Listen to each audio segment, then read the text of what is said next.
ಅವ್ರ ಕಷ್ಟ ನೋಡಿದ್ರೆ ನಮ್ ಕಷ್ಟ ಏನೇನು ಅಲ್ಲ ಸರ್. ಅಷ್ಟು ಕಷ್ಟ ತಿನ್ಬಿಟ್ಟಿದ್ದಾರೆ ನಮ್ಮ ತಾಯಿ ನಮ್ಮ ತಂದೆ ಜೊತೆಲಿ. ಅಂತವ್ರಲ್ಲೂ ಅವರು ಗಂಡನ್ ಬಿಡದೆ ಅವ್ರ ಗಂಡನ್ನೇ ಮಗುವಾಗಿ ಸಾಕೊಂಡ್ ಬಂದು ಮಕ್ಳ ಜೊತೆಲಿ ಅವ್ರನ್ನ ಸಾಕೊಂಡ್ ವ್ಯವಹಾರ ಮಾಡ್ಕೊಂಡು ಹೋಗ್ತಾ ಇದ್ರು. ಏನಕ್ಕೂ ಬಗ್ಗಿಲ್ಲ, ಜೀವನ ಮಾಡಿದೀವಿ, ಇಲ್ಲಿವರೆಗೂ ಬದುಕ್ತಿವಿ ಅನ್ನೋ ಛಲ ಇದೆ, ಬದುಕ್ಬೇಕು ಅನ್ನೋ ಆಸೆ ಇದೆ, ಮಕ್ಕಳಿಗೊಂದ್ ದಾರಿ ಆಗ್ಬೇಕು. ನಾವು ಕರೆಕ್ಟ್ ಆಗಿದ್ರೆ ಯಾರು ಏನು ಮಾಡಕ್ಕಾಗಲ್ಲ ಸರ್. ಎಂತ ಮುಜುಗರನೇ ಇಲ್ಲ. ನಾವೇನ್ ಕದಿತಾ ಇಲ್ಲ ಇನ್ನೊಂದ್ ಕೆಲಸ ಮಾಡ್ತಾ ಇಲ್ಲ ಅವಮಾನ ಆಗೋದಕ್ಕೆ. ನಾವು ದೇವ್ರ ಕೊಟ್ಟಂಗ್ ದುಡಿತಾ ಇದೀವಿ ನಮ್ ಕೈಲಾದಷ್ಟು. ಇವತ್ತಿನ ಮಕ್ಳಿಗೆ ಆ ಕಷ್ಟ ನೋವು ದುಡ್ಡಿನ ಬೆಲೆ ಏನೂ ಗೊತ್ತಿಲ್ಲ. ನಾವು ಪಟ್ಟಿದ ಕಷ್ಟ ನಮ್ ಮಕ್ಳಿಗೆ ಪಡ್ಬಾರ್ದು ಅಂತ ನಾವು ಸಾಕ್ತಾ ಇದೀವಿ. ಹಂಗಾಗಿ ಈಗಿನ ಕಾಲದ ಮಕ್ಳಿಗೆ ಕಷ್ಟ ಸುಖ ಏನೂ ಗೊತ್ತಿಲ್ಲ ಸರ್. ಮಾಡ್ಬೇಕು. ಹೌದು ಅಲ್ವಾ? ಮಟ್ಕ ಮಜ್ಜಿಗೆ ಅಂದ್ರೆ ನಮ್ ಹಳೆಯಿಂದ ಮುಂಚೆ ಒಳ್ಳೇದಲ್ವಾ? ಸೊ ಅದಕ್ಕೋಸ್ಕರ ಆರೋಗ್ಯಕ್ಕೂ ಒಳ್ಳೇದು ಅಂತ ಹೇಳ್ಬಿಟ್ಟು ಎಳ್ಳೀರು ಈ ಜ್ಯೂಸು ಎಲ್ಲ ಬಿಟ್ಬಿಟ್ಟು ಬಟರ್ ಮಿಲ್ಕ್ ಕುಡಿಯೋದು ಒಳ್ಳೇದು ಅಂತ ಡಾಕ್ಟರ್ ಹೇಳ್ದಂಗೆ ನಾವು ಅದನ್ನ ಫಾಲೋ ಮಾಡ್ತೀವಿ. ಪ್ಯಾಕೆಟ್ ಮಜ್ಜಿಗೆ ಎಲ್ಲ ಸೇರಿಸಿ ಅಥೆಂಟಿಕ್ ಚೆನ್ನಾಗಿದೆ. ಬರ್ರಿ ಬೀಗ್ರ, ಊಟ ಮಾಡೋಣ. ಬಾಳ್ ಮಂದಾಗ್ಲಿ ತಗೋರಿ. ನಿಮ್ ಬಾಯ ಅರಿಕೆಯಿಂದ ಹಂಗ ಆಗ್ಲೇವಾ? ನಮಸ್ತೆ ಗೆಳೆಯರೇ, ಬದುಕಿನ ಬುತ್ತಿಗೆ ತಮಗೆ ಎಂದಿನಂತೆ ಆಧಾರದ ಸ್ವಾಗತ ಹಾಗೂ ಈ ಬೇಸಿಗೆಯ ಕತೆಗೆ ಕೂಡ ತಮಗೆ ಸ್ವಾಗತ. ಬೇಸಿಗೆ ಅಂದ ತಕ್ಷಣ ನಿಮಗೆ ಏನೇನೋ ಕೂಲ್ ಡ್ರಿಂಕ್ಸ್ ಬರುತ್ತೆ, ಐಸ್ ಕ್ರೀಮ್ಸ್ ಬರುತ್ತೆ, ಏನೇನೋ ತಿಂತೀರಿ ಕುಡಿತೀರಿ ಎಲ್ಲವೂ ಸರಿ. ಬಟ್ ಒಂದು ಕಡೆ ಇತ್ತ ಗಮನ ಹರಿಸಿ, ಇಲ್ಲಿ ಒಂದು ಅದ್ಭುತವಾದ ಕತೆ ಇದೆ. ಇದು ರಾಗಿ ಅಂಬಲಿಯ ಕತೆ. ಆಮೇಲೆ ಇನ್ನೊಂದು ಏನಂದ್ರೆ ಎಲ್ಲಿ ಕನೆಕ್ಟ್ ಆಗಿದೆ ಕತೆ ಅಂತ ನೋಡಿ, ಇರಾನ್ ಇರಾಕಲ್ಲಿ ಯುದ್ಧ ಆದ್ರೆ ಈ ಹೆಣ್ಮಕ್ಳಿಗೆ ಅದ್ರ ಬಿಸಿ ತಟ್ಟುತ್ತೆ ಹೇಗೆ ಅಂತ ನಿಮ್ಗೂ ಹೇಳ್ಬೇಕಾಗಿಲ್ಲ. ಗ್ಯಾಸ್ ಎಲ್ಲಾ ಕಡೆ ಕ್ಲೋಸ್ ಆಗಿದೆ, ಸಿಕ್ತಿಲ್ಲ. ಹಾಗಾಗಿ ಇವ್ರದೊಂದು ಹೋಟೆಲ್ ಇತ್ತು, ಅದು ಕ್ಲೋಸ್ ಆದ್ಮೇಲೆ ಇವ್ರು ಏನು ಮಾಡಿದ್ರು ಅನ್ನೋದು ಕತೆ. ಆಮೇಲೆ ಇನ್ನೂ ಒಂದು ಹೇಳ್ತೀನಿ ಕೇಳಿ. ನಾಗರತ್ನಮ್ಮ ಅನ್ನೋರ್ಗೆ 3 ಜನ ಹೆಣ್ಮಕ್ಳು, ಗಂಡ ತೀರ್ಕೊಂಡು ಹೋಗ್ಬಿಡ್ತಾರೆ. ಬಟ್ ಆ 3 ಜನ ಹೆಣ್ಮಕ್ಳು ಕಟ್ಕೊಂಡು ಅಮ್ಮ ಬೆಂಗಳೂರಲ್ಲಿ ತಮ್ಮ ಜೀವನವನ್ನ ಕಟ್ಟಿಕೊಂಡ ಕತೆ ಇದೆಯಲ್ಲ, ನಮಗೆ ನಿಮಗೆ ಇನ್ಸ್ಪೈರ್ ಆಗೋ ಕತೆ ಗೆಳೆಯರೇ. ಯಾಕೆ ಅಂತಂದ್ರೆ ಒಂದು ಸಣ್ಣದ ಸವಾಲ್ಗಳು ಬಂದ್ಬಿಟ್ರೆ ಬೆನ್ ತೋರಿಸಿ ಓಡೋಗ್ಬಿಡ್ತೀರಿ. ಇಲ್ಲಿ ನಾಗರತ್ನಮ್ಮನವರು ಎಲ್ಲವನ್ನು ಎದುರಿಸಿ ಕೆಚ್ಚಿದೆಯಿಂದ ಜೀವನ ಮಾಡಿದ್ದಾರೆ. ಒಬ್ಬ ಮಗಳು ಆಟೋ ಓಡಿಸ್ತಾರೆ, ಇನ್ನೊಬ್ಬ ಮಗಳು ಹಣ್ಣು ಮಾರ್ತಾರೆ, ಇನ್ನೊಬ್ಬ ಮಗಳು ರಾಗಿ ಅಂಬಲಿ ಮಾಡ್ತಾರೆ. ಆಮೇಲೆ ಇವರೆಲ್ಲರಿಗೆ ಮಧ್ಯೆ ನಿಂತ್ಕೊಂಡು ನಾಗರತ್ನಮ್ಮ ಲೀಡ್ ಮಾಡ್ತಾರೆ. ಹಾಗಾಗಿ ಈ ಕತೆ ಹೇಳಿ ಕೊನೆವರೆಗೆ ವಿಡಿಯೋ ನೋಡಿ ಬನ್ನಿ. ಇದು ಇರ್ತಕ್ಕಂಥದ್ದು ಬೆಂಗಳೂರಿನ ಬಸವನಗುಡಿಯ ಕೃಷ್ಣರಾವ್ ಪಾರ್ಕ್ ಅಲ್ಲಿ ನಿಂತ್ಕೊಂಡು ಮಾತಾಡ್ತಾ ಇದ್ದೀನಿ. ಬನ್ನಿ, ಈ ರಾಗಿ ಅಂಬಲಿ ಕತೆಗೆ ತಮಗೆ ಸ್ವಾಗತ ಗೆಳೆಯರೆ. ಬನ್ನಿ. ಹೇಳಿ ಅಮ್ಮ, ನಿಮ್ ಕತೆ ಜೀವನ ಹೇಳಿ. ಹೋಟ್ಲು ಮಾಡ್ತಾ ಇದ್ರು, ನಾವು ಹೋಟ್ಲು ಮಾಡ್ತಾ ಇದ್ದೋ. ತುಂಬಾ ಇವಾಗ ಸಿಲಿಂಡರ್ದು ಇದಾಗಿದೆಯಲ್ಲ ಪ್ರಾಬ್ಲಮ್, ಇದರಿಂದ ನಮ್ಗೆ ತುಂಬಾ ಪ್ರಾಬ್ಲಮ್ ಆಗಿದೆ. ಗ್ಯಾಸ್ ಪ್ರಾಬ್ಲಮ್ ಆಗಿದ್ದಕ್ಕೆ ಇಲ್ಲಿಗೆ ಬಂದ್ರೆ ಸೂಪರ್ ಕತೆ ಇದೆ. ಹೇಳಿ. ಹೋಟ್ಲೆ ನಿಮ್ಮ ಹೆಸರೇನು ಮೊದಲು? ನಾಗರತ್ನಮ್ಮ. ನಿಮ್ಮ ಹೆಸರಮ್ಮ? ವೀಣಾ ಅವರು. ಮಗಳು ತಾಯಿ ಮಗಳು. Okay, super. ಎಲ್ಲಿ ಹೋಟ್ಲ್ ಮಾಡಿದ್ರಿ? ಇದೇ ಹೋಟ್ಲ? ಹೌದು. ಇಲ್ಲಿಂದ ಇಲ್ಲಿಗೆ ಶಿಫ್ಟ್? ಅಲ್ಲಿ ಹಣ್ಣಂಗಡಿ ಇಟ್ಟಿದೀವಿ ನೋಡಿ. ಅದು ಹಣ್ಣಂಗಡಿ? ಅದು ಆ ಮಗಳು ನಾನು ಎಲ್ಲ ಹಣ್ಣಂಗಡಿ ಮಾಡ್ತೀವಿ. ಇನ್ನೊಬ್ರು ಮಗಳು? ಈ ಮಗಳು ಗಂಜಿ ಮಾಡ್ತಾಳೆ. ಇನ್ನೊಬ್ರು ಮಗಳು? ಇನ್ನೊಬ್ಬ ಮಗಳು ಆಟೋ ಓಡಿಸ್ತಾಳೆ. ಎಷ್ಟು ಮಕ್ಕಳು ನಿಮ್ಗೆ? 3 ಜನ ಹೆಣ್ಮಕ್ಳು. ಒಬ್ರು ಹೋಟೆಲ್ ಮಾಡ್ತಾರೆ, ಇನ್ನೊಬ್ರು ಆಟೋ ಓಡಿಸ್ತಾರೆ. ಚಿಕ್ಕ ಮಗಳು ನಾನು ಹೋಟೆಲ್ ಮಾಡ್ತೀವಿ. ಎರಡನೇ ಮಗಳು ಗಂಜಿ ಅಂಬ್ಲಿ ಮಾಡ್ತಾಳೆ. ದೊಡ್ಡ ಮಗಳು ಆಟೋ ಓಡಿಸ್ತಾರೆ. ನಿಮ್ ಪಾದಕ್ಕೊಂದು ನಮಸ್ಕಾರ. ಯಾಕೆ ಹೇಳ್ರಿ? ಹೆಣ್ಮಕ್ಳು ನಿಂಗ್ ಬೆಳೆಸಿದಾರಲ್ಲ, ಅದು ಖುಷಿ ಆಯ್ತು ನನಗೆ. ಇದು ದುಡಿಮೆ ಲಕ್ಷಣ ಅಂದ್ರೆ. ಹೇಳಿ ಹಂಗಾರೆ. ದೊಡ್ಡ ಕತೆ ನಿಮ್ದು. ನಮ್ದು ತೆಗೆದ್ರೆ ಪಿಕ್ಚರ್ ಆಗುತ್ತೆ. ಅದಕ್ಕಿಂತ ದೊಡ್ಡದಾಗತ್ತೆ ಬಿಡ್ರಿ. ಈಗ ಕತೆ ಕೇಳಿದ್ರೆ ಹೇಳ್ರಿ, ಹೆಂಗೆ ಜೀವನ? ಯಾವ್ರು ನಿಮ್ದು? ಏನ್ ಕತೆ? ಮೈಸೂರು. ಮೈಸೂರಲ್ಲಿದ್ದೋ ನಾವು ಬಂದು 25 ವರ್ಷ ಆಯ್ತು. ಹೆಣ್ಮಕ್ಳಲ್ವಾ, ಏನೋ ಜೀವನ ಮಾಡ್ಬೇಕಲ್ಲ. ನಮ್ಮ ಯಜಮಾನ್ರು ಹೋಗ್ಬಿಟ್ರು. ಯಾಕೆ, ಏನಾಯ್ತು? ಫ್ಲೋ ಕೊಡ್ದು ಹೋಗ್ಬಿಟ್ರು. ಯಾವಾಗ? ಒಂದು 12 ವರ್ಷ ಆಯ್ತು. 12 ವರ್ಷ ಆಯ್ತು. ಅವಾಗ್ಲಿಂದ ಏನೋ ಒಂದ್ ಜೀವನ ಮಾಡ್ಬೇಕಲ್ವಾ. ನಾವು ಮೊದ್ಲಿಂದಾನು ವ್ಯಾಪಾರನೇ, ಮೈಸೂರಿಂದನೂ. ಮಕ್ಳೆಲ್ಲ ಇಲ್ಲೇ ಸೆಟ್ಲ್ ಆದ್ರಲ್ಲ ಅಂತ ಇಲ್ಲಿ ಬಂದು ನಾವು ಇಲ್ಲೇ ಸೆಟ್ಲ್ ಆದ ಮಕ್ಕಳ ಜೊತೆಲಿ. ಈಗ ಈ ಬೆಂಗಳೂರಿಗೆ ಯಾಕೆ ಬಂದ್ರಿ ನೀವು? ಯಾವಾಗ ಬಂದಿದ್ದ? ನಾವು ಬಂದು ಎಷ್ಟು 24 ವರ್ಷ ಆಯ್ತು. ಯಜಮಾನ್ರು ತೀರ್ಕೊಂಡು ಹೋದ್ಮೇಲೆ? ಇಲ್ಲೇ ತೀರೋಗಿದ್ರು. ಎಲ್ಲ ಒಟ್ಟಿಗೆ ಬಂದಿದ್ದು. ನಮ್ಮ ಯಜಮಾನ ನಾವೆಲ್ಲ ಒಟ್ಟಿಗೆ ಇದ್ದಿದ್ದು, ಅವ್ರು ತೀರೋದ್ರಲ್ಲ, ಇನ್ನು ಜೀವನ ಮಾಡ್ಬೇಕಲ್ವಾ, ಅದಕ್ಕೆ ಈ ಜೀವನಕ್ಕೆ ಬಂದಿದೀವಿ. ಅವಾಗ ಮಕ್ಕಳಿಗೆ ವಯಸ್ಸು ಎಷ್ಟಮ್ಮ? ಅವಾಗೆಲ್ಲ ಅಂದ್ರೆ ಎಲ್ಲ ಮದ್ವೆಗೆ ಎಲ್ಲ ಮೊಮ್ಮಕ್ಳು ಎಲ್ಲ ಕಂಡಿದ್ರು. ನಾವೆಲ್ಲ 11 ವರ್ಷಕ್ಕೆ ಮದ್ವೆ ಮಾಡಿರೋದು ಮಕ್ಕಳನ್ನ. ಇವಾಗ ಅವ್ರ ಮಕ್ಕಳು 25 ವರ್ಷ ಮದ್ವೆಗೆ ಬಂದಿದ್ದಾರೆ. ನನಗ್ ಮೊಮ್ಮಗಳು ಇವಳು. ಮೊಮ್ಮಗಳು? ಅವಳಿಗೊಂದು ಮೊಮ್ಮಗ ಇದ್ದಾನೆ ನನ್ಗೆ. ಮರಿ ಮೊಮ್ಮಗ? ಮರಿ ಮೊಮ್ಮಗ. ನನ್ಗೆ 60 ವರ್ಷ. 60 ವರ್ಷಕ್ಕೆ ಎಲ್ಲ ಜೀವನ ಮುಗ್ದೋಗಿದೆ. ಹೆಂಗಮ್ಮ ಸಾಧನೆ ಇದೆಯಲ್ಲ. ಈಗ ಗಂಡ ತೀರ್ಕೊಂಡು ಹೋದ್ಮೇಲೆ ಎಲ್ಲರೂ ಜೀವನ ನಡ್ಸೋದ್ ಕಷ್ಟ, ಇರೋದೊಂದ್ ಬಲ ಹೊರಟೋಯ್ತು, ಹೆಂಗಪ್ಪ ಜೀವನ ಮಾಡೋದು? ಬೆಂಗಳೂರು ದೊಡ್ಡ ಸಿಟಿ, ಅದು ಹೆಣ್ಮಕ್ಳನ್ನ ಕಟ್ಕೊಂಡು ಹೆಂಗೆ ಇದೆಲ್ಲ ಸಾಧ್ಯ ಆಯ್ತು ಅಂತ? ಏನ್ ಅನ್ನದ ಲಕ್ಷ್ಮಿ ಹೋಟೆಲ್ ಮಾಡ್ಕೊಂಡು ಮೊದ್ಲಿಂದ ಹೂವ ಸೊಪ್ಪು ಸೇದೆ ಹಣ್ಣು ಹಂಪಳ ಬರೀ ಇದೇ ಜೀವನದಲ್ಲಿ ಬಂದು, ಇವಾಗ ಇಲ್ಲಿ ಬೆಂಗಳೂರಿಗೆ ಬಂದ್ಮೇಲೆ ಸ್ವಲ್ಪ ಹೋಟ್ಲು ಮಾಡೋ ಮದ್ವೆ ಮುಂಜಿ ಬಾಂಡ್ತಾರ ಬಸ್ ಹಿಂಗೇ ಆಗೋಯ್ತು. ನಮ್ ಜೀವನ ಎಲ್ಲ ಇದೇ ಆಗೋಯ್ತು. ಏನು ಮಾಡಕ್ ಆಗಿಲ್ಲ. ಏನ್ ಮಾಡಿಲ್ಲ ಹೇಳ್ರಿ? ಜೀವನ ಮಾಡಿದಿರಿ, ಮಕ್ಳು ಮದುವೆ ಮಾಡಿದಿರಿ, ಎಜುಕೇಶನ್ ಕೊಡ್ಸಿದಿರಿ, ಏನೇನ್ ಓದಿದಾರೆ ಮಕ್ಕಳೆಲ್ಲ? ಎಲ್ಲ 7ನೇ ಕ್ಲಾಸ್. ಎಲ್ಲ 7ನೇ ಕ್ಲಾಸ್. ಅವಾಗ್ಲೇ ಮದ್ವೆ ಮಾಡ್ಬಲ್ಲ, 7ನೇ ಕ್ಲಾಸ್. ಓಕೆ. ಓದ್ತಿದಂಗೆ ಮದ್ವೆ ಮಾಡ್ಬಿಟ್ಟ. ನಾವೆಲ್ಲ 11 ವರ್ಷಕ್ಕೆ ಮದ್ವೆ ಮಾಡ್ಬಿಟ್ವಲ್ಲ. ಇವಾಗ ಆ ಮೊಮ್ಮಗಳಿಗೆ 18 ವರ್ಷಕ್ಕೆ ಮಾಡ್ದು. 20 ವರ್ಷಕ್ಕೆ ಒಂದ್ ಮೊಮ್ಮಗ ಅವಳಿಗೊಂದ್ ಮಗ ಹುಡ್ದ, ನಂಗೆ ಮೊಮ್ಮಗ ಅದ. ಏನ್ ಹೆದರ್ಲಿಲ್ಲ, ಬೆದರ್ಲಿಲ್ಲ, ಜಗ್ಗಲಿಲ್ಲ, ಬಗ್ಗಲಿಲ್ಲ, ಏನಕ್ಕೂ ಬಗ್ಗಿಲ್ಲ. ಜೀವನ ಮಾಡಿದೀವಿ. ಇಲ್ಲಿವರೆಗೂ ಬದುಕ್ತಿವಿ ಅನ್ನೋ ಛಲ ಇದೆ, ಬದುಕ್ಬೇಕು ಅನ್ನೋ ಆಸೆ ಇದೆ. ಮಕ್ಕಳಿಗೊಂದ್ ದಾರಿ ಆಗ್ಬೇಕು, ಅದೊಂದು ಆಸೆ ಜೀವನದಲ್ಲಿ. ಈಗ ಹೌದು, ಗ್ಯಾಸ್ ನಿಂತೋಯ್ತು ಅಂದ ತಕ್ಷಣ ಇದು ಹೆಂಗ್ ಐಡಿಯಾ ಬಂತು? ಏನ್ ಚಿಂತೆ ಇಲ್ಲ, ಮತ್ತೆ ಇದನ್ನ ಮಾಡಿ ಬದುಕ್ಬೋದು ಅಂತ ನಿಮ್ಗೆ?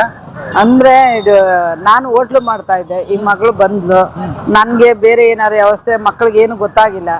ಅದಕ್ಕೆ ಈ ಜಾಗದಲ್ಲಿ ಪಕ್ಕದಲ್ಲಿ ಅಂಬ್ಲಿ ಮಾಡ್ತಾ ಇದ್ರು.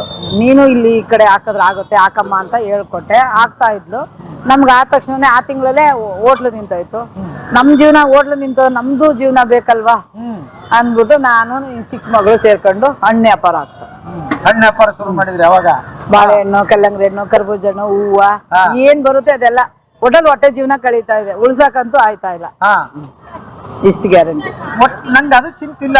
ಈಗ ಹಿಂಗ್ ಎಷ್ಟು ಹೋಟ್ಲ್ ಮುಚ್ಚೋಗೋ ನನಗೆ ಗೊತ್ತಿಲ್ಲ. ಗ್ಯಾಸ್ ಪ್ರಾಬ್ಲಮ್ ಆಗಿ ಎಲ್ಲಾರು ಚಿಂತೆ ಮಾಡ್ಕೊಂಡ್ ಕುಂತ್ಬಿಟ್ರ, ಇರೋದ್ ಹೋಟ್ಲ್ ಹೋಯ್ತಲ್ಲಪ್ಪ ಅಂತ. ನೀವು ಪರ್ಯಾಯ ದಾರಿ ಹುಡುಕಿರ್ಲಿಗ ನಂಗೆ ಅದು ಖುಷಿ ಆಗಿತ್ತು. ನಾವು 7-8 ಜನ ಇದ್ದೀವಿ ಮನೇಲಿ. ಒಂದ್ ಟೈಮ್ 10 ಜನ ಇದ್ವಿ, 8 ಜನ ಇದ್ವಿ.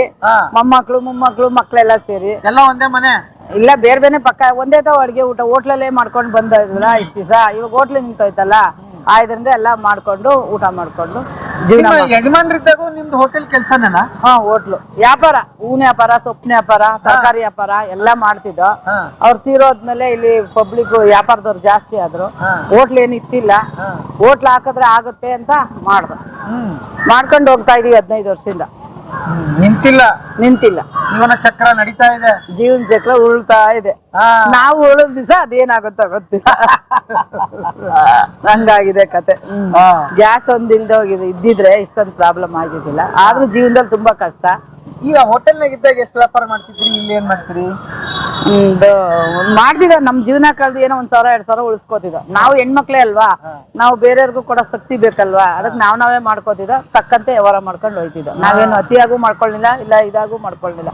ಒಂದ್ ಲೆವೆಲ್ ಅಲ್ಲಿ ಮಾಡ್ಕೊಂಡು ಬಂದ ಅವಾಗ್ಲಿಂದನೂ. ಈಗ ಹೇಗೆ ನಡೀತಾ ಇದೆ? ಇವತ್ತೊಂದು ಜೀವನಕ್ಕೆ ಸಾಕಾಗಿದೆ. ಇವತ್ತೊಂದು ಏನ್ ನಡಿಬೇಕು ಅದಕ್ಕೆ ನಡ್ಕೊಂಡು ಹೋಗ್ತಾ ಇದೆ ಅಲ್ವಾ? ಸಾಕಲ್ವಮ್ಮ? ಈಗ ಮುಖ್ಯವಾಗಿ ಆರೋಗ್ಯ ಕೊಟ್ಟವನ್ ದೇವ್ರು. ಹೌದು. ಇನ್ನೊಬ್ಬರಿಗೆ ಅನ್ನ ಹಾಕೋ ಶಕ್ತಿ ಕೊಟ್ಟಾನೆ. ಹೌದು, ನಿಜ. ಅದಕ್ಕಿಂತ ಪುಣ್ಯದ ಕೆಲಸ ಏನಾದ್ರು ಬೇಕು ಅಂತೀರಿ? ಇಲ್ಲ, ಸಾಕು, ಇಷ್ಟೇ ಜೀವನ ಅಲ್ವಾ? ಎಲ್ರಿಗೂ ಸಿಗಲ್ಲ ಈ ಪುಣ್ಯ. ಅನ್ನ ಎಲ್ಲ ಮನೆ ಮಠ ತೆಗ್ದಿದ್ದಾರೆ, ನಾನು ಏನು ತೆಗಿಯಕ್ಕಾಗಿಲ್ಲ. ದುಡಿಯೋದು, ಹೊಟ್ಟೆ ಜೀವನ ಮಾಡೋದು, ಸಾಕೊಂಡು ಹೋಗೋದು, ಅಷ್ಟೇ ಜೀವನ ನಮ್ದು. ಆ ತರನೇ ಮಾಡ್ಕೊಂಡು ಬಂದಿದೀವಿ. ಹಿಂಗೆ ಜೀವನ ಒಟ್ನಲ್ಲಿ ಹೆಂಗ್ ಬರುತ್ತೋ ಹಂಗೆ. ಮಗಳಿಗೆ ಕೊಡ್ರಿ ಒಂದೆರಡು ಮಾತಾಡ್ಸೋಣ. ಮೈಕ್ ಹಾಕೊಳ್ಳಮ್ಮ.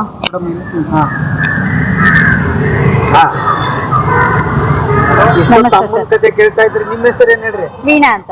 ವೀಣಮ್ಮನವ್ರು 7ನೇ ಕ್ಲಾಸ್ ಇದ್ದಾಗೆ ಮದುವೆ ಆಗೋಯ್ತಾ? 5ನೇ ಕ್ಲಾಸ್ಗೆಲ್ಲ ಮದುವೆ ಮಾಡಿದ್ರು ಸರ್.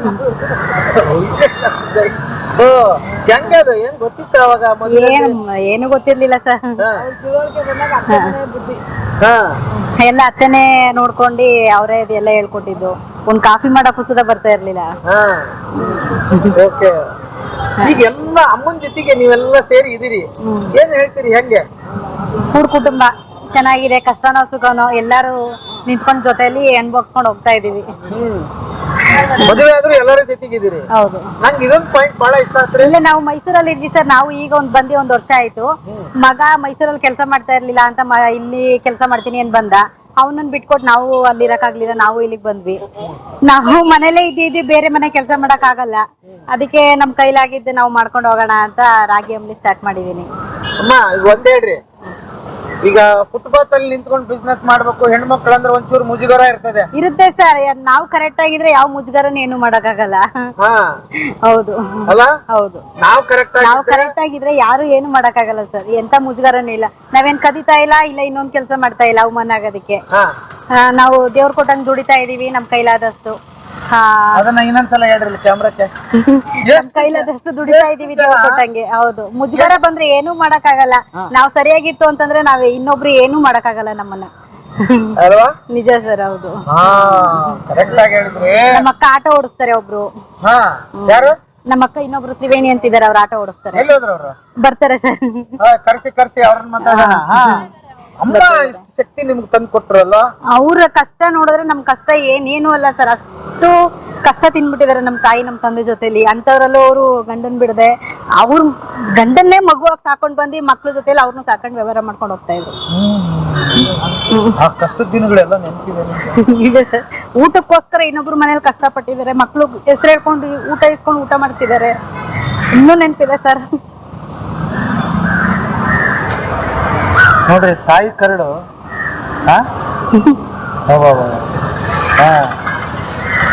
ಒಂದೊಂದು ಪೈಸೆಗೆ ಬೆಲೆ ಗೊತ್ತಿದೆಯಲ್ಲ? ಹೌದು ಸರ್. ಒಂದೊಂದು ರೂಪಾಯಿಗೆ ಗೊತ್ತಿದೆ ಸರ್. ಅಮ್ಮ ಅದೇ ಜೀವನ ಇವತ್ತು. ಹೌದು. ಯಾರ 10 ರೂಪಾಯಿ ಕೊಟ್ರೆ ಅದ್ರ ಮೇಲೆ ಎಷ್ಟು ಬೆಲೆ ಗೊತ್ತಿದೆ ನೋಡಿ ನಿಮ್ಗೆ. ಅದೇ ಜೀವನ. ಇವತ್ತಿನ ಮಕ್ಕಳಿಗೆ ಅದನ್ನ ಕಲಿಸ್ಲಿಲ್ಲ ನಾವು. ಹೌದು ಸರ್. ಏನ್ ಬೇಕಾದ ಇವತ್ತಿನ ಮಕ್ಳಿಗೆ ಆ ಕಷ್ಟ ನೋವು ದುಡ್ಡಿನ ಬೆಲೆ ಏನೂ ಗೊತ್ತಿಲ್ಲ. ನಾವು ಪಟ್ಟಿದ ಕಷ್ಟ ನಮ್ಮ ಮಕ್ಳಿಗೆ ಪಡ್ಬಾರ್ದು ಅಂತ ನಾವು ಸಾಕ್ತಾ ಇದೀವಿ. ಹಂಗಾಗಿ ಈಗಿನ ಕಾಲದ ಮಕ್ಳಿಗೆ ಕಷ್ಟ ಸುಖ ಏನೂ ಗೊತ್ತಿಲ್ಲ ಸರ್. ಗೊತ್ತು ಮಾಡ್ಬೇಕು. ಹೌದು ಅಲ್ವಾ? ಇದೇ ಅಂತ ಖರ್ಚು ಮಾಡ್ಬಿಟ್ರೆ ಇದ ಅಂತ ಬಹಳ ಸುಖವಾಗಿ ಬೆಳೆಸ್ಬಿಟ್ರೆ ಗೊತ್ತೇ ಆಗಲ್ಲ. ಅಮ್ಮ ಏನ್ ಕಷ್ಟಪಟ್ರು, ಏನ್ ಮಾಡಿದ್ರು, ಅಪ್ಪ ಎಷ್ಟು ಕಷ್ಟಪಟ್ರು ಅಂತ ಗೊತ್ತಾಗಲ್ಲ. ಇವತ್ತಿನ ಮಕ್ಕಳಿಗೆ ಅದನ್ನ ನೋಡಿ, ನಿಮ್ ಮಕ್ಕಳು ಒಳ್ಳೆ ಪಾಠ ಕಲಿತಾರೆ ಅಲ್ವಾ? ಎಷ್ಟು ಜನ ಮಕ್ಕಳು ತಾಯಿ ನಿಮ್ಗೆ? ಸರ್ ನಮ್ಗೆ ಇಬ್ರು ಇದಾರೆ. ಒಬ್ಬ ಮಗ ಇದ್ದಾನೆ, ಒಬ್ರು ಮಗಳಿದ್ದಾಳೆ. ಏನ್ ಓದ್ಸಿದ್ರ ಅವ್ರನ್ನ?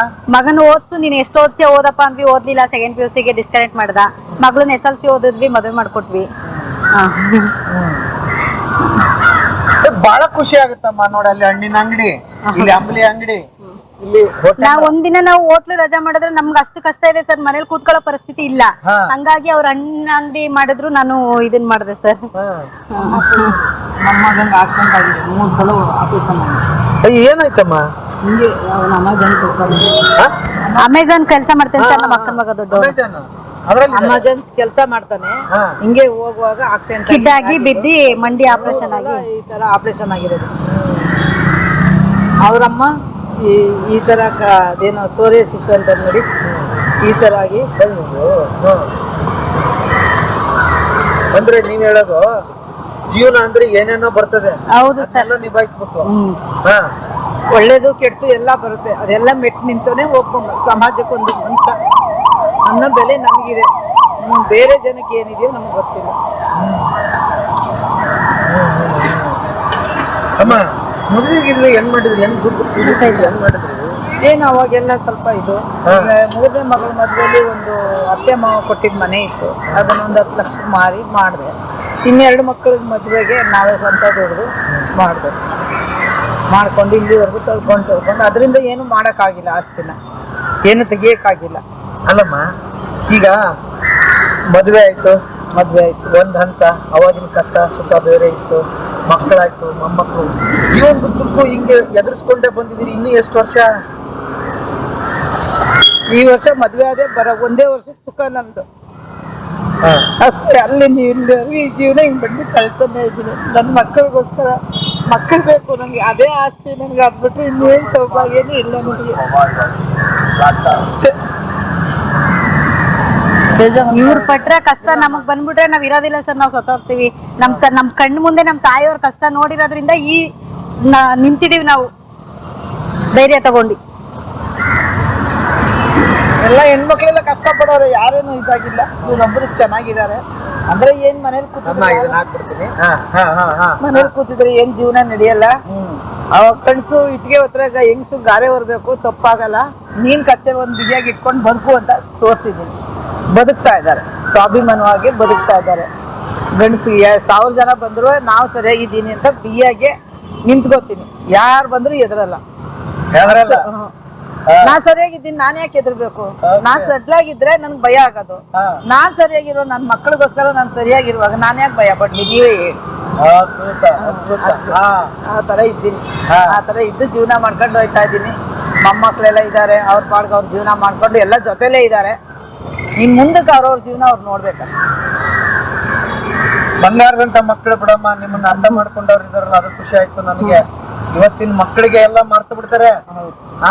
ಸ್ವಲ್ಪ ಬಟ್ಟೆ ಬಲ ಆದ್ರೆ ಮರ್ತೇ ಬಿಡ್ತಾರೆ ಅಲ್ವಾ?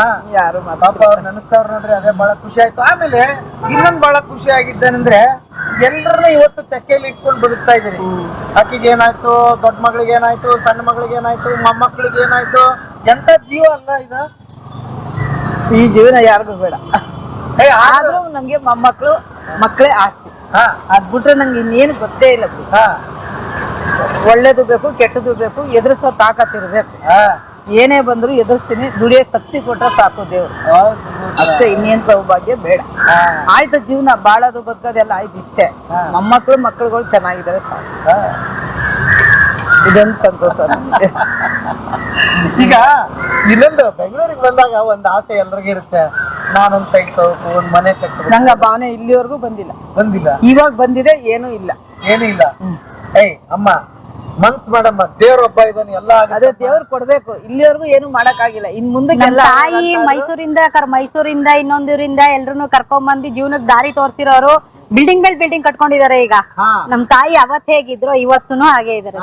ಒಬ್ರಿಗೆ ಹೆಲ್ಪ್ ಮಾಡಿ ಮಾಡಿ ಮಾಡಿ ಹಾಗೆ ಇದಾರೆ. ಅವ್ರು ಚೆನ್ನಾಗಿದ್ದಾರೆ ಅಂದ್ರಲ್ಲ, ಅದೇ ಸಾಕು ಸರ್ ನಮ್ಗೆ.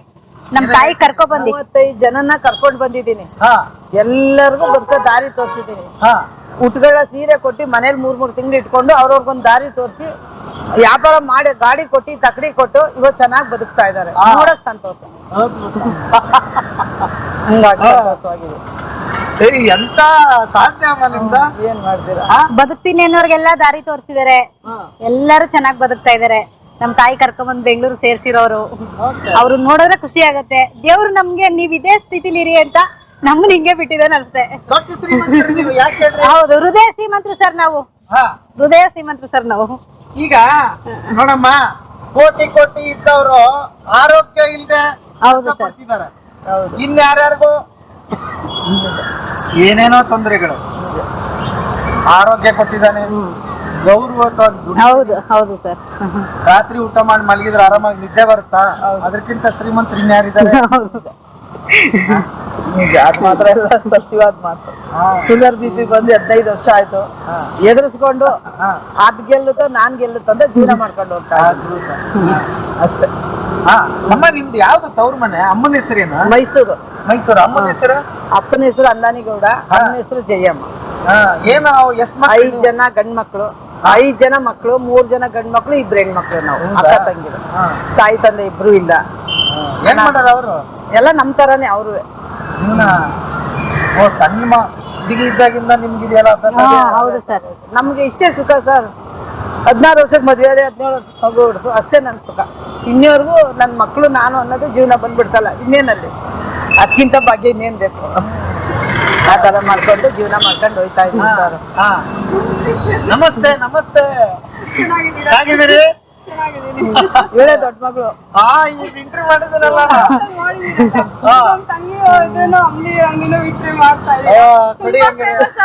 ಇದು ಅನಾಯಸವಾಗಿ ಹೆಂಗ್ ಬಂತು ಅಂದ್ರೆ, ಈಗ ನಾನು ದೊಡ್ಡ ಮಗಳನ್ನ ಕರೆಸ್ರಿ ಎಂದೆ. ಇದು ಹಾಕೊಳ್ಳಿ ಫಸ್ಟ್. ಓ ಇವ್ರನ್ನ ಹುಡುಕೊಂಡೋಗಿ ಇಂಟರ್ವ್ಯೂ ಮಾಡಿದೀನಿ. ತುಂಬಾ ಕಾಕತಾಳಿ ತುಂಬಾ ವೇಟ್ ಮಾಡಿ ಇಲ್ಲ ಹಾಕೊಂಡೆ ಆಯ್ತಲ್ಲ. ತುಂಬಾ ವೇಟ್ ಮಾಡಿ ನಾನು ಇವಾಗ ನಿಮ್ಮನ್ನ ಕೇಳ್ತಿದ್ದೆ. ಹೌದಾ? ಆಟೋ ಓಡಿಸ್ತಾರೆ ಅಂದ್ರೆ ಕರ್ಸಿ ಅಂದೆ, ನೀವೇ ಅಂತ ಗೊತ್ತಾಗ್ಲಿಲ್ಲ. ನೀವು ವಿಡಿಯೋ ಬಂದು ತುಂಬಾ ಫೇಮಸ್ ಆಗೋಯ್ತು ಸರ್ ನಮ್ಮ ಹೋಟ್ಲು, ಗೊತ್ತಿತ್ತು ಎಲ್ರಿಗೂ. ಬಟ್ ನಿಮ್ ವಿಡಿಯೋ ನೋಡಿದ್ಮೇಲೆ ತುಂಬಾ ಜನ ಬಂದು ನಮ್ಮ ಅಮ್ಮನ ಬಗ್ಗೆ ನಮ್ಮ ಬಗ್ಗೆ ಎಲ್ಲ ತಿಳ್ಕೊಂಡು ಕೇಳಿ ಊಟ ಮಾಡಿ ಪಾರ್ಸಲ್ ಎಲ್ಲ ತಗೊಂಡ್ ಹೋಗ್ತಾ ಇದಾರೆ. ನಿಮ್ಮನ್ನ ಮೀಟ್ ಮಾಡಕ್ ಆಗಿಲ್ಲ, ಕಾಂಟ್ಯಾಕ್ಟ್ ಮಾಡಕ್ ಆಗಿಲ್ಲ, ಸಾರಿ. ಇವಾಗ ಸಿಕ್ಕಿದೀರಾ, ತುಂಬಾ ಥ್ಯಾಂಕ್ ಯು. ನಮ್ಮ ತಂಗಿ ಅವ್ರು ಇದು ವೀಣಾ ಅಂತ, ಇವಳು ಇಂಪ್ರೂವ್ ಮಾಡ್ಕೊಡ್ಬೇಕು ನೀವು ವಿಡಿಯೋ ಹಾಕಿ. ಅಯ್ಯ ಅಮ್ಮ, ನಾವ್ ಹಾಕ್ತಿವಿ ಅಂತ ಆಗೋದಲ್ಲ, ಅವ್ರ ಕತೆ ಕೇಳಿದ್ರೆ ಯಾರಾದ್ರೂ ಇನ್ಸ್ಪೈರ್ ಆಗ್ತಾರೆ ಅಂತ ಕತೆ ನಿಮ್ದು. ಹೇಳಿ ನಿಮ್ಮ ಅಮ್ಮ. ನಮ್ಮ ತಬ್ಬಮ್ಮ ಈ ಕಡೆ, ನಮ್ ತಾಯಿ sir main pillar. Base correct ಆಗಿದ್ರೆ ಬಿಲ್ಡಿಂಗ್ ಚೆನ್ನಾಗಿರುತ್ತೆ. ಸೊ ಪಿಲ್ಲರ್ ಇವರೇ, ಅಂದ್ರೆ ಯಾರ ಕೈ ಚಾಚಬಾರ್ದು, ಏನೇ ಕಷ್ಟ ಬಂದ್ರು ಮುಂದೋಗ್ಬೇಕು, ಕರ್ಬಾರ್ದು. ಸೊ ಆ ಒಂದ್ ಧೈರ್ಯ ಇವರೇ ನಮಗೆ ಸ್ಟ್ರೆಂತ್. ಮೈ ಸ್ಟ್ರೆಂತ್, ನಮ್ ಮನೆಗೆಲ್ಲ ಇವರೇ ಸ್ಟ್ರೆಂತ್. ಅವ್ರು ನೋಡಿದ್ರೆ ಮಕ್ಕಳು ಅಂತಾರೆ, ನೀವ್ ನೋಡಿದ್ರೆ ಅಮ್ಮ ಅಂತೀರಿ. ಆ ಬೇಸ್ ಅವರೇ ತಾನೇ ಸರ್, ಅವ್ರು ಬಿಲ್ಡ್ ಮಾಡೋಕೆ ನಾವ್ ಸ್ಟ್ರೆಂತ್, ನಮ್ಮ ನೋಡಿ ಅವ್ರ ಸ್ಟ್ರೆಂತ್ ಆಗುತ್ತೆ. ಹೇಳಿ, ನೀವು ಆಟೋ ಓಡಿಸ್ತೀರಿ ಅಂತ ಗೊತ್ತು. ಹೇಗೆ ಇದನ್ನ ಶುರು ಮಾಡಿದ್ರಿ ನೀವು? ಆಟೋ ಒಬ್ಬ ಮಹಿಳೆ ಬೆಂಗಳೂರಲ್ಲಿ ಆಟೋ ಓಡಿಸೋದಂದ್ರೆ ಅಷ್ಟು ಈಸಿ ಅಲ್ಲ. ಹೇಗೆ ಬಂತು ನಿಮ್ಗಿದು? ನಿಮ್ಗೆ ಗೊತ್ತು, ನಮ್ದು ಗಾಡಿ ಹೋಟ್ಲು ಅದಕ್ಕೆ ಯೂಸ್ ಬೇಕು ಅಂತ ಹೇಳಿ ಆಟೋ ತಗೊಂಡ್ವಿ. ಸೆಕೆಂಡ್ಸ್ ಎಲ್ಲ ಬೇಡ ಅಂತ ಹೊಸದೇ ತಗೊಂಡ್ವಿ. ವ್ಯಾಪಾರ ಅಂದ್ರೆ ಒಂದಿನ ಇರುತ್ತೆ, ಒಂದಿನ ಹೋಗುತ್ತೆ. ಸೊ ಯಾಕೆ ಹೆಂಗು ಡ್ರೈವಿಂಗ್ ಬರುತ್ತಲ್ಲ, ಅಟ್ಲೀಸ್ಟ್ EMI ಗಾದ್ರೂ ಆಗ್ಲಿ ಅಂತ ಪಾರ್ಟ್ ಟೈಮ್ ಜಾಬ್ ಶುರು ಮಾಡಿದೆ. ಇವಾಗ ಆಟೋ ಓಡಿಸ್ತಾ ಇದೀನಿ. ಅಮ್ಮಂಗೆ ಸ್ವಲ್ಪ ಹೆಲ್ಪ್ ಮಾಡಿ ನನ್ನ ಕೆಲಸ ಅದನ್ನ ಮಾಡ್ಕೊಂಡ್ಬಿಡಿದೀನಿ. ಇದು ಅಮ್ಮ ತಂಗಿ ಇದನ್ನ ಮಾಡ್ತಾ ಇದ್ದಾರೆ ನೋಡಿ. ಇವಾಗ ಗ್ಯಾಸ್ ಇಲ್ಲ, ಹೋಟ್ಲು ಕ್ಲೋಸ್ ಆಯ್ತು. ಸೊ ಹೆಂಗ್ ಮಾಡ್ಬೋದಿತ್ತು ಅನ್ನೋದು ಗೊತ್ತಾಗ್ಲಿಲ್ಲ. ಹೇಗೋ ಆಟೋ ಓಡಿಸಿದ್ನ ಮ್ಯಾನೇಜ್ ಆಗೋಯ್ತು ನಮಗೆ. ಈ ಕೆಲಸ ಅಲ್ಲ ಆ ಕೆಲಸ ಶುರು ಮಾಡ್ಕೊಂಡ್ಬಿಡ್ತೀವಿ, ಕೂತ್ಕೊಳ್ಳೋದಂತಿಲ್ಲ. ಅದಕ್ಕೆ ಧೈರ್ಯ ಇವ್ರೆ. ಸುಮ್ನೆ ಕೂತ್ಕೊಬೇಡಿ, ಏನಾರ ಒಂದ್ ಮಾಡ್ಬೇಕು, ದುಡ್ಡು ತಿನ್ಬೇಕಂತ ಚೆನ್ನಾಗಿ ಕಲ್ಸ್ಕೊಂಡಿದ್ರು ನಮ್ಗೆ. ಬೇಡ ತಿನ್ಬೇಡಿ, ದುಡ್ಡು ತಿನ್ನಿ ಅಂತ. ಒಂದು ಇದ್ರ ಮೇಲೆ ನಾವು ಹೋಗ್ತಾ ಇದೀವಿ. ನನ್ ಕೊನೆ ತಂಗಿನೂ ಬರ್ತಾ ಇದ್ದಾಳೆ. ಎಲ್ರು ಇದೀವಿ, ವಿಡಿಯೋ ಮಾಡ್ಬಿಡಿ. ನಾನು ಹೆಣ್ಮಕ್ಳಿದ್ದು ಅದ್ಭುತ. ಗಂಡ್ಮಕ್ಳಿಲ್ಲ, ಹೆಣ್ಮಕ್ಳು ಯಾವತ್ತೂ ಕೀಳಾಗಿ ನೋಡಿಲ್ಲ ನನ್ನ ತಾಯಿಯವರು. ಹೆಣ್ಮಕ್ಳೇ ಒಂದು ಶಕ್ತಿಯನ್ನ ಒಂದ್ ಏನ್ ಹೇಳ್ತೀವೋ ಜನಗಳು ಹೇಳ್ತಾರೆ, ಅದನ್ನ ಯಾರು ಅಳವಡಿಸ್ಕೊಳಲ್ಲ. ಬಟ್ ನಮ್ ತಾಯಿ ಆತರ ಅಳವಡಿಸ್ಕೊಟ್ಟಿದ್ದಾರೆ ನಮ್ಗೆ. ಹೆಣ್ಮಕ್ಳು ಯಾವಾಗಲೂ ಸ್ಟ್ರಾಂಗ್ ಅಂತಾನೆ ತೋರ್ಸ್ಕೊಟ್ಟಿದ್ದಾರೆ. ನನ್ ಕೊನೆ ತಂಗಿ ಜ್ಯೋತಿ ಅಂತ, ಇವರೇ ಹೋಗ್ತು ಮೇನು. ಸೊ ನಾನ್ ಸುಮ್ನೆ ಜೊತೆಗಿರ್ತೀನಿ ಅಷ್ಟೇನೆ. ತ್ರಿವೇಣಿ, ವೀಣಾ, ಜ್ಯೋತಿ, ಇವ್ರ ಮುತ್ತುಗಳು, 3 ಮುತ್ತು. ಹೇಳಿ, ಅವತ್ತು ನಾನ್ ಮಾಡಿದಾಗ ಭರ್ಜರಿ ಹೋಟ್ಲ್ ನಿಮ್ದು. ತುಂಬಾ ಜನ ಕೇಳಿದ್ರು. ನಾವು ಹೋಟ್ಲ್ 10 ವರ್ಷದಿಂದ ಶುರು ಮಾಡಿದ್ವಿ. ಬಟ್ ನಿಮ್ದು ವಿಡಿಯೋ ಬಂದ್ಮೇಲೆ ಎಷ್ಟು ಜನ ಕೇಳ್ಕೊಂಡು ಕಾಲ್ ಮಾಡಿದ್ದಾರೆ. ಅವ್ರದೆಲ್ಲ ಅವ್ರ ಕಷ್ಟ ಎಲ್ಲ ಹೇಳ್ಕೊಂಡು ಹೇಗ್ ನಾವು ಸ್ವಲ್ಪ ಇದ್ ಮಾಡ್ಬೋದು, ಸರ್ವೈಲ್ ಆಗ್ಬೋದು ಲೈಫಲ್ಲಿ ಅಂತ ಕೇಳ್ಕೊಂಡಿದ್ದಾರೆ. ಹೋಟ್ಲಿಗೆ ಬಂದು ಪಾರ್ಸಲ್ಸ್ ಎಲ್ಲ ತಗೊಂಡೋಗ ಶುರು ಮಾಡ್ಬಿಟ್ಟು ಸರ್. ನಿಮ್ ವಿಡಿಯೋ ನೋಡೇ ಜಾಸ್ತಿ ಜನ ಬಂದಿದ್ದಾರೆ. ನಿಮ್ ವಿಡಿಯೋ ನೋಡಿ ಒಬ್ಬ ಲೇಡಿ, ತುಂಬಾ ವಯಸ್ಸಾಗಿದೆ, ಒಂದು 60 ವರ್ಷ ಆಗಿದೆ, ಅವರು ಫೋನ್ ಮಾಡಿ ನಿನ್ ಜೊತೆ ಮಾತಾಡ್ಬೇಕು ಅಂತ ಹತ್ಕೊಂಡು ಬಂದು ನಮ್ಮ ಅಂಗಡಿಲಿ 1 ವಾರ ನಮ್ ಜೊತೆ ಮಾತುಕತೆ ಆಗಿ ವಾಪಸ್ ಹೋದ್ರು. ಅವ್ರ ಮನ್ಸು ಸಮಾಧಾನ ಆಗ್ಲಿ ಅಂತ ಬಂದಿದ್ದಾರೆ, ಎಷ್ಟೋ ಜನ ಬಂದಿದ್ದಾರೆ. ಸೊ ಅದಕ್ಕೆ ನಿಮ್ಮನ್ನ ನೆನ್ಸ್ಕೊತಾನೆ ಇದ್ದೆ, ಆದ್ರೆ ನಿಮ್ಮನ್ನ ಮೀಟ್ ಮಾಡಕ್ ಆಗಿಲ್ಲ. ದೇವ್ರಂಗ್ ಸಿಕ್ಕಿದ್ದೀರಾ ಇವತ್ತು. ದೇವರೊಬ್ಬ ಕನೆಕ್ಟ್ ಮಾಡ್ತಾನೆ. ಖಂಡಿತ ಖಂಡಿತ. ನಿಮ್ಮ ಅಕ್ಕ ತಂಗಿಯರು ಇಲ್ಲಿದಾರಲ್ಲಪ್ಪ, ಹೋಗಿ ಅಂತ ನನಗೇನ್ ಗೊತ್ತು. ಅದು ನೋಡಿ ನಾವೆಲ್ಲ ಒಟ್ಟಿಗೆ ಸಿಕ್ಕಿದೀವಿ ಇವತ್ತು. ಇದಕ್ಕೆ ಕಾರಣ ಇವರು ರವಿರಾಜ್. ನಮಸ್ತೆ ಸರ್. ಇವ್ರು ಡೈಲಿ ಇಲ್ಲಿ ವಾಕ್ ಬರ್ತಾರಂತೆ. ನನಗೆ ನಿಮ್ದು ಅಂತ ಗೊತ್ತಿಲ್ಲ ಸರ್. ಇಲ್ಲೊಬ್ರು ಹೆಣ್ಮಕ್ಳಿದ್ದಾರೆ ಪಾಪ, ಅವ್ರು ಹಿಂಗ ಅಂಬ್ಲಿ ಹಾಕೊಂಡು ಹಿಂಗ್ ಮಾಡ್ತಿದ್ದಾರೆ. ಅವ್ರದೊಂದು ವಿಡಿಯೋ ಮಾಡ್ಬೇಕಲ್ಲ ಸರ್ ಅಂತ ನಡಿ ಮರ ಹೋಗೋಣ ಅಂತ ಬಂದೆ. ಅಂತ ಗೊತ್ತಿಲ್ಲ. ಆಕ್ಚುಲಿ ನೀವು ಬರೋವರೆಗೆ ಇವ್ರ ಪರಿಚಯ ಅಂತ ನನಗೆ ಗೊತ್ತಿಲ್ಲ. ಹೊಸ ಕತೆ ಅಂತ ಶುರು ಮಾಡಿದೀನಿ. ಇದು ಹಳೆ ಕತೆ ಸರ್. ಹಳೆ ಕಥೆಯಿಂದ ಹೊಸ ಕತೆ ಶುರು ಆಗ್ತದೆ. ಅಂದ್ರೆ ನಾನು ಅವತ್ತಿಂದು ನೋಡಿದಾರೆ ಜನ. ಹೌದು, ಎಷ್ಟು ಅದ್ಭುತವಾದ ಹೋಟೆಲ್ ನಿಮ್ದು ಅಂದ್ರೆ ನಿಮಗ್ ಮಾತಾಡಕ್ ಕೂಡ ಪುರ್ಸೊತ್ತಿರ್ಲಿಲ್ಲ. ಬಟ್ ಎಲ್ಲದಕ್ಕೂ ತಯಾರಾಗಿರ್ಬೇಕು. ಅಂದ್ರೆ ಏನೋ ಬರ್ಲಿ ಎದುರಿಸ್ಬೇಕು ಅನ್ನೋದಕ್ಕೆ ನೀವು ಉದಾಹರಣೆ ಅಕ್ಕ ತಂಗಿಯರು ಮತ್ತು ತಾಯಿ. ಬಟ್ ಅದು ಹೋಯ್ತಾ, ಇನ್ನೊಂದು ನಾನು ಮಾಡಿ ಬದುಕ್ತೀನಿ ಅಷ್ಟೇ ಸರ್. ಇವಾಗ 20 ದಿವಸ ಕುಂತಿದ್ವಿ, ಆಮೇಲೆ ಧೈರ್ಯ ಬಂದ್ವಿ, ತಿರ್ಗಾ ಅದೇ ಸ್ಟಾರ್ಟ್ ಮಾಡಿದ್ವಿ. ಹಂಗೆ ಎಷ್ಟು ಜನ ಕುತ್ಕೊಳಕ್ಕಾಗತ್ತೆ ಮನೆಯಲ್ಲಿ? ಏನಾದ್ರೂ ಒಂದ್ ಮಾಡ್ಬೇಕನ್ನೋ ಧೈರ್ಯ ನಮ್ ತಾಯಿಯಿಂದ ಬಂದಿದೆ. ಸೊ ಸೈಲೆಂಟ್ ಆಗಿದ್ದಾಳೆ, ಬಟ್ ಇವಳೇ ತುಂಬಾ ಸ್ಟ್ರಾಂಗ್ ನಮ್ಮ ಮನೇಲಿ, ಧೈರ್ಯವಂತೆ. ತುಂಬಾ ಕೆಲಸ ಮಾಡ್ತಾರೆ, ತುಂಬಾ ಧೈರ್ಯವಂತೆ ಕೂಡ. ನಾವ್ ಸ್ವಲ್ಪ ನೋಡಕ್ ಅಷ್ಟೇ ಧೈರ್ಯ ಕಾಣ್ತೀವಿ. ಇವರು ದೊಡ್ಡವರು, ಮಧ್ಯದವಳು, ಎರಡನೇವರು, ಮೂರನೇವರು. 3 ಜನ ಹೆಣ್ಮಕ್ಳು. 3 ಜನ ಹೆಣ್ಮಕ್ಳು, ಗಂಡ್ಮಕ್ಳಿಲ್ಲ. ಗಂಡ್ಮಕ್ಳಿಲ್ಲ. ಎದಕ್ ಬೇಕು ಬಿಡಮ್ಮ ಗಂಡ್ಮಕ್ಳು. ಹಂಗನ್ಬಿಟ್ರೆ ಹೆಂಗೆ ಸರ್ ನೋಡ್ರಿ ಗಂಡ್ ಮಕ್ಳೆಲ್ಲ ನಮ್ಗೆ ಹೆಲ್ಪ್ ಮಾಡ್ತಾ ಇದೀರಲ್ಲ. ನೋಡಿದ್ ನಿಂತಿದ್ದೀರಲ್ಲ, ಇವತ್ತು ಸಮಸ್ಯೆ ಆಗಿರೋದು ಏನಂದ್ರೆ ನಿಂತ್ ನೀರ್ ಅಲ್ಲೇ ನಿಂತು ಕೊಳತು ಹೋಗ್ಬಿಡುತ್ತೆ. ನೀವು ಹರಿಯೋ ಇದು ಆಗಿದ್ದೀರಿ, ಹಾಗಾಗಿ ಖುಷಿ. ಹಾ ಬಹಳ ಖುಷಿ ಆಯ್ತಮ್ಮ. ತುಂಬಾ ಥ್ಯಾಂಕ್ಸ್. ಮೊಮ್ಮಗಳು ತುಂಬಾ ಥ್ಯಾಂಕ್ಸ್ ಸರ್ ನಿಮ್ಗೂ ಸುಧಾ. ನಿಮ್ ಮಗಳು ತೋರಿಸಿದ್ರು ಬನ್ನಿ. ನಿಮ್ ಮಗಳು ಏನಮ್ಮ ಹೆಸರು? ಕೀರ್ತನ. ಕೀರ್ತನ. ಕೀರ್ತನ. ಕೀರ್ತನ ಏನ್ ಓದಿದಿರಿ ನೀವು? SSLC. SSLC ಓದಿರಿ. 7th ಇಂದ ಈಗ SSLC ಇವ್ರಿಗೆ ಬಂದಿದ್ದೀರಿ. ಇಷ್ಟೊತ್ ಕತೆ ಕೇಳ್ತಿದ್ರು ಅಜ್ಜಿದು. ನಿಮ್ಮ ಚಿಕ್ಕಮ್ಮಂದಿರ ಆಗ್ಬೇಕವ್ರಲ್ಲ, ದೊಡ್ಡಮ್ಮ ಚಿಕ್ಕ ದೊಡ್ಡಮ್ಮ ಅವರು. ಏನ್ ಹೇಳ್ತೀರಿ ಇದ್ರ ಬಗ್ಗೆ? ಅವ್ರು ನೋಡಿ ನಾವು ಕಲ್ತ್ಕೋಬೇಕು ಸರ್. ಎಷ್ಟು ಸ್ಟ್ರಾಂಗ್ ಆಗಿದ್ದೀರಾ ಅನ್ನೋದನ್ನ ನೋಡಿ ನಾವು ಕಲ್ತ್ಕೋಬೇಕು. ಯಾವ್ದಕ್ಕೂ ಹೆದರ್ಕೋಬಾರ್ದು, ಸ್ಟ್ರಾಂಗ್ ಆಗಿರ್ಬೇಕು. ಹಾ ನೋಡಿ ನೋಡಿ ನಿಮ್ಗೂ ಬಂದಿದೆ. ಯಾವ್ದು ಹೆಂಗಾರು ಮಾಡ್ಬೋದು. ಇವ್ರು ಇದ್ರೆ ನಮ್ಗ್ ಧೈರ್ಯ. ಹೌದು. ಅಜ್ಜಿ ಬಗ್ಗೆ ಏನ್ ಹೇಳ್ತೀರಿ? ಅಜ್ಜಿ ಅಂದ್ರೆ ತುಂಬಾ ಗ್ರೇಟು ಸರ್. ಅವ್ರು ತುಂಬಾ ಅಂದ್ರೆ ತುಂಬಾ ಗ್ರೇಟು. ನಮ್ನ ಚಿಕ್ಕದ್ರಿಂದ ಎಲ್ಲ ಸಾಕಿದ್ದಾರೆ, ಚೆನ್ನಾಗ್ ನೋಡ್ಕೊಂಡಿದ್ದಾರೆ. ಅವ್ರನ್ನ ನೋಡ್ ಕಲಿಬೇಕು. ಹೌದು ಸರ್. ಈಗೂ ಒಲೆ ಒಂದೇ ಅಂತ ಹೇಳಿದ್ರು.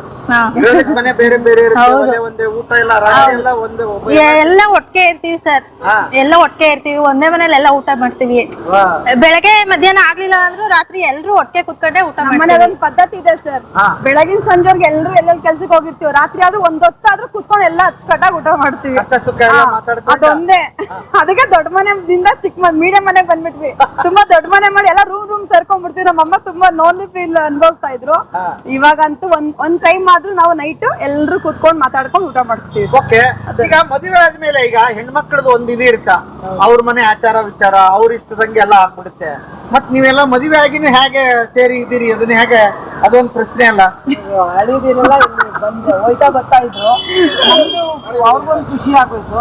ಅವರು ಒಬ್ಬ ಮಗ ಇಲ್ಲಿ ಕೆಲ್ಸಕ್ಕೆ ಸೇರ್ಕೊಂಡ್ರು. ಮಗನ್ ಬಿಟ್ಟು ಇರಕ್ಕಾಗ್ತದೆ ಇಲ್ಲೇ ಬಂದ್ರು.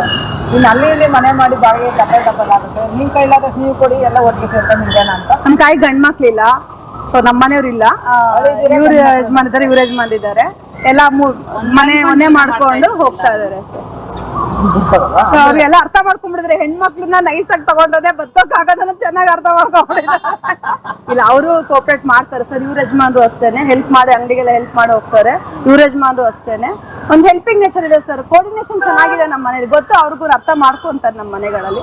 ಅದೊಂದು ಪ್ಲಸ್ ಪಾಯಿಂಟ್ ಆಗಿದೆ ನಮ್ಗೆ. ನಮ್ಮ ಮಕ್ಳುಗಳ ಸುಧಾ ಹಾಗೆ ಇದಾಗ್ತಾರೆ. ಅದೊಂದು ಯಾಕೆಂದ್ರೆ ಬೇರೆ ಕಡೆ ನೋಡೋ ತರ ಇಲ್ಲ, ಮನೇಲಿ ಅಡ್ಜಸ್ಟ್ ಮಾಡ್ಕೊಂತಾರೆ. ಟೈಮ್ಗೆ ಅಡಿಗೆ ಮಾಡಿಲ್ಲ ಅಂದ್ರೂ ಅವರೇ ಮಾಡ್ಕೊಡೋದಾಗ್ಲಿ ತಂದು ಕೊಡೋದಾಗ್ಲಿ ಅಡ್ಜಸ್ಟ್ ಮಾಡ್ಕೊಂತಾರೆ. ಖಂಡಿತ ಅದೆಲ್ಲ ಮಾಡ್ಕೊತಾರೆ. ಮಾಡಿ ತಂದು ಇವ್ರ ಯಜಮಾನ್ ಇವ್ರ ಕೈ ಮಾಡ್ತಿದಿಲ್ಲ, ಅದೇ ಇಲ್ಲಿ ಮಾಡ್ತಾರೆ ಇಷ್ಟೊಂದು. ಆದ್ರೆ ಮನೇಲಿ ಅವರೇ ಮಾಡ್ಕೊಡ್ತಾರೆ ಇವ್ರಿಗೆ. ಅದೊಂದು ಖುಷಿ ವಿಚಾರ ಇದೆ ನಮ್ಗೆ. ಬಟ್ ಇನ್ನೊಂದು ವಿಷಯ, ನಮ್ಗೆ ಇದೆಲ್ಲ ಹೆಲ್ಪ್ ಹಾಕೋದಕ್ಕೆ ಹೆಲ್ಪ್ ಮಾಡಿದ್ದು ಒಬ್ಬ ಗಂಡಸರೇ. ಅವರು ಬಸವರಾಜ ಅಣ್ಣ ಅಂತ ಪಾರ್ಕ ಅವರು. ಅವರ ಸುಧಾ ನಮ್ಗೆ ಆಕ್ರಮ ವ್ಯಾಪಾರ ಮಾಡ್ಕೊಳ್ರಮ್ಮ ಅಂತ ಅವರೇ ಧೈರ್ಯ ಕೊಟ್ಟು ಇಲ್ಲಿಗೆ ನಮ್ಮನ್ನ ಇದ್ ಮಾಡ್ಕೊಂಡಿದ್ರು ಸರ್. ಗಂಡ್ ಮಕ್ಳು ನಮ್ಗೆಲ್ಲ ಹೆಲ್ಪಿಂಗ್, ಮನೆಯವ್ರು ಇಲ್ಲ ಅಂದ್ರೆ ಹೊರಗಡೆ ಜನ ಹೆಲ್ಪ್ ಮಾಡ್ತಾರೆ, ಒಳ್ಳೆ ರೀತಿ ಹೆಲ್ಪ್ ಮಾಡ್ತಾರೆ ಸರ್. ಏನಾದ್ರೂ ಸಾಧನೆ ಮಾಡ್ತೀನಿ ಅಂತಂದ್ರೆ ಕೊಡ್ತಾರೆ ಸರ್. ಒಳ್ಳೆ ಸಮಾಜ ಕೂಡ ಇದೆ, ಖಂಡಿತ ಮಾಡೋರು ಇದಾರೆ. ನಮಗೆ ಸದ್ಯ ಸಿಕ್ಕಿರೋರು ಹೆಲ್ಪ್ ಮಾಡೋರೆ ಸರ್. ಎಲ್ಲ ಹೆಲ್ಪ್ ಮಾಡ್ತಾರೆ ಸರ್. ಖಂಡಿತ ಇವ್ರು ನೋಡಿ ಹಾಗೆ ತರ ನಮ್ಗೆ ಪರಿಚಯ ಆಗಿರೋದು. ಹಾಗೆ ಹೆಲ್ಪಿಂಗ್ ನೇಚರ್ ಅವ್ರು ಇದಾರೆ ಸರ್. ನಾವು ನಡ್ಕೊಳ್ಳೋ ರೀತಿ ಮೇಲೆ ಹೋಗುತ್ತೆ, ಅವರು ನಮ್ಗೆ ಹೆಲ್ಪ್ ಮಾಡಿದ್ದಾರೆ. ನಮ್ಮಮ್ಮ ಅದನ್ನೇ ಹೇಳ್ಕೊಡೋದು, ಅಕ್ಕಪಕ್ಕನೇ ತಾಯಿ ಬಾಯಿ ಮಾಡ್ಕೊಂಡು ಇರ್ಬೇಕು. ನಮ್ ಸಂಬಂಧಿಕರು ಯಾರು ಬರಲ್ಲ, ನಾವ್ ಇರೋ ಕಡೆ ವಾತಾವರಣ ಚೆನ್ನಾಗಿ ನೋಡ್ಕೊಂಡು ಅವ್ರು ನಮ್ಮನ್ನ ನೋಡ್ಕೊಂತಾರೆ ಅಂತ ಹೇಳ್ಕೊಟ್ರೋದು. ಸೊ ಅದನ್ನೇ ಅಳವಡಿಸ್ಕೊಂಡಿದೀವಿ ನಾವು. ಹಾಗೆ ಅಮ್ಮ ಖುಷಿ ಆಯ್ತಾ? ಈಗ ಇಡೀ ಜಗತ್ತಿಗೆ ನಿಮ್ ಕತೆ ಬರ್ತಾ ಇದೆ. ನನಗಂತೂ ಬಹಳ ಖುಷಿ ಆಯ್ತು. ಯಾಕೆ ಅಂದ್ರೆ ನಾವು ಹೇಳ್ಬೇಕಾಗಿತ್ತು ಇಂಥ ಕತೆಗಳನ್ನೇ. ದೊಡ್ಡ ದೊಡ್ಡವ್ರ ಕತೆ ಕೇಳಿದ್ರೆ ಗೊತ್ತಾ, ಅರ್ಥ ಆಗಲ್ಲ ಜನಕ್ಕೆ. ಚಿಕ್ಕದ್ರಲ್ಲಿ ಒಳ್ಳೆ ಜೀವನ ಹ್ಯಾಕ್ ಮಾಡ್ಬೋದು ಅನ್ನೋದು ಪಾಠ ಇಲ್ಲಿದೆ. ಕಷ್ಟನೂ ಪಟ್ಟಿದೀವಿ ಸರ್ ತುಂಬಾ. ಇವಾಗ ನಗ್ನತ್ತ ಮಾತಾಡ್ತಾ ಇದೀವಿ, ಅದರಿಂದ ತುಂಬಾ ಕಷ್ಟಪಟ್ಟಿದೀವಿ ಸರ್. ಕಷ್ಟಪಟ್ಟು ಹೇಳ್ಕೊಳಕ್ಕಾಗಲ್ಲ. ಎಲ್ಲ ನಾವು ಸತ್ತೋಗೋಣ ಅಂತಾನೆ ಹೋಗಿದ್ದು. ತುಂಬಾ ಕ್ರೈಟ್ ಎಲ್ಲ ಆಗ್ಬಿಟ್ಟು ನಾವೆಲ್ಲ ಇರೋದೇ ಬೇಡವೇ ಬೇಡ. ತುಂಬಾ ವ್ಯಾಪಾರ ಮಕ್ಕಳು ತುಂಬಾ ತೊಂದರೆ ಕೊಡ್ತಾರೆ. ಮುಂಚೆ ಹಣ್ಣು ವ್ಯಾಪಾರ, ತರಕಾರಿ ವ್ಯಾಪಾರ ಮಾಡ್ತಾ ಇದ್ವಿ DVC ರೋಡಲ್ಲಿ. ತುಂಬಾ ತೊಂದರೆ ಕೊಟ್ಟಿದ್ದಾರೆ. ಹೊಟ್ಟೆ ಹೋಗೋಣ, ವ್ಯಾಪಾರನೇ ಬೇಡ, ನಮ್ ವ್ಯಾಪಾರ ಬೇರೆ ಬದುಕಿಲ್ಲ. ಯಾಕಂದ್ರೆ ಕೆಲ್ಸಕ್ಕೆ ಒಂದು 10,000 12,000 ಕೊಡ್ತಾರೆ.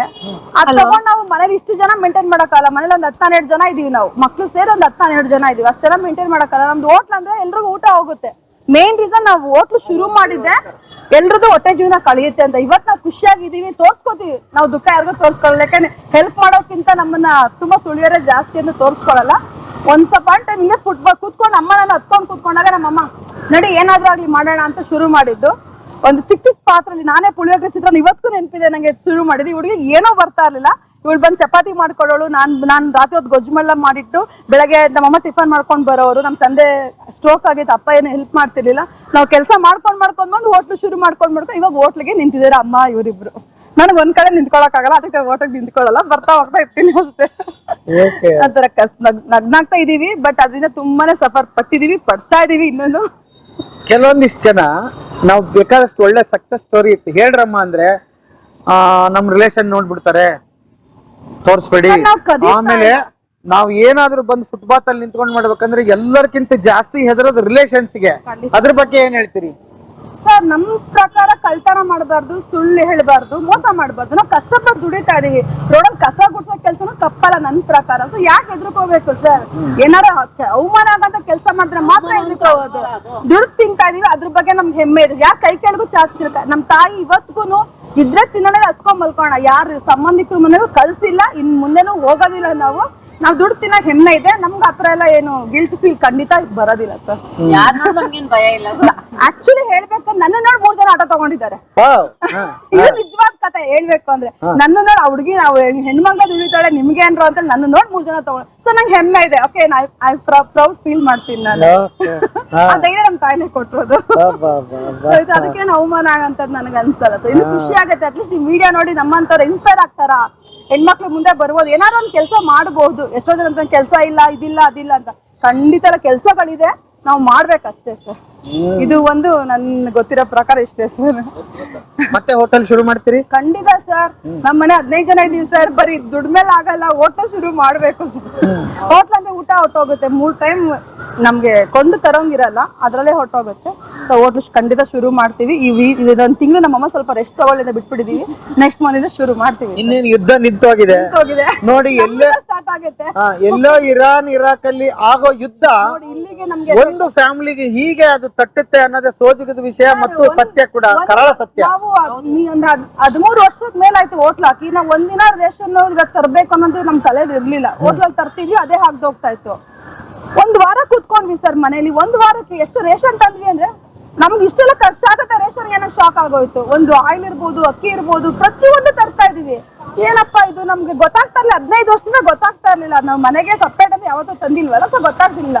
ಈಗ 1 ವಾರ ಮನೆಗೆ ಇಷ್ಟು ಖರ್ಚಾದ್ರೆ ಹೆಂಗ್ ಮೇಂಟೈನ್ ಮಾಡೋದು, ಹೆಂಗೆಲ್ಲ ಎಲ್ಲ ಇದ್ ಮಾಡ್ಕೊಂತ ಬೇಡ ಶುರು ಮಾಡೋಣ ಅಂತ. ನನ್ನ ತಂಗಿ ಹಣ್ಣಾಗ್ತಾ ಇದ್ದಾಳೆ, ನಮ್ಮಮ್ಮ ಹೂ ಮಾಡ್ತಾ ಇದಾರೆ, ಈ ತಂಗಿ ಅಂಬ್ಲಿ ಆಗ್ತಾ ಇದ್ದಾಳೆ. ಹೋಟ್ಲು ಸ್ಟಾಪ್ ಮಾಡಿದ್ರು 1 ವಾರ ಮಾತ್ರ ಸ್ಪೆಷಲ್ ಇದ್ವಿ. ಆಮೇಲೆ ಮತ್ತೆ ಯಥಾ ಪ್ರಕಾರ ಯಾವ್ದೋ ಒಂದು ಕೆಲಸ ಮಾಡ್ತಾ ಇದೀವಿ ಸರ್. ಅದೊಂದು ರೊಟೀನ್ ಮಾಡ್ತಾ ಇದೀವಿ. ಎಲ್ಲೂ ನೀವ್ ಹೇಳೋ ನಿಂತು ನೀರಿಲ್ಲ, ನದಿಯಂಗ್ ಹರಿತಾ ಇದೀವಿ. ಅರ್ಧ ಮತ್ತೆ ಇಲ್ಲಿಗೆ ಸೇರ್ತೀವಿ. ಹೋಟ್ಲು ಶುರು ಮಾಡ್ತೀವಿ ಸರ್, ಖಂಡಿತ ಶುರು ಮಾಡ್ತೀವಿ. ಆಗ್ಲಿ ಅಮ್ಮ, ಒಳ್ಳೇದಾಗ್ಲಿ. ತುಂಬಾ ಥ್ಯಾಂಕ್ಸ್ ಸರ್. ನಿಮ್ದು ಬದುಕಿನ ಬುತ್ತಿ ಅದಲ್ಲ ನಿಮ್ದು ಟೈಟಲ್ ಅದು. ಸೊ ಅದರಿಂದ ನಾನು ನಿಮ್ಮನ್ನ ಮಾತಾಡೋಕ್ ಸಾಕಾಗ್ಲಿ. ಇವತ್ತು ತುಂಬಾ ಖುಷಿ ಆಗ್ತದೆ ನಿಮ್ ಜೊತೆ ಮಾತಾಡೋಕೆ. ಒಳ್ಳೇದು ಗೆಳೆಯರೇ. ನೀವು ನೋಡಿ, ಗ್ಯಾಸ್ ಇಲ್ಲ ಅಂತ ಹೇಳಿ ಕಾರಣ ಅದು ಅಷ್ಟೇನೆ. ಬಟ್ ಯಾವ್ದು ಜೀವನ ನಿಂತ್ಕೊಳ್ಳಿಲ್ಲ. ಅಮ್ಮ ಜೊತೆಗೆ ಬನ್ನಿ, ಜೊತೆಗೆ. ಇಲ್ಲಿ ನೋಡಿ, ಅಮ್ಮ ಇದಾರೆ, 3 ಪೀಳಿಗೆ ಇಲ್ಲಿದೆ, ಮಕ್ಕಳಿದ್ದಾರೆ, ಮೊಮ್ಮಕ್ಕಳಿದ್ದಾರೆ.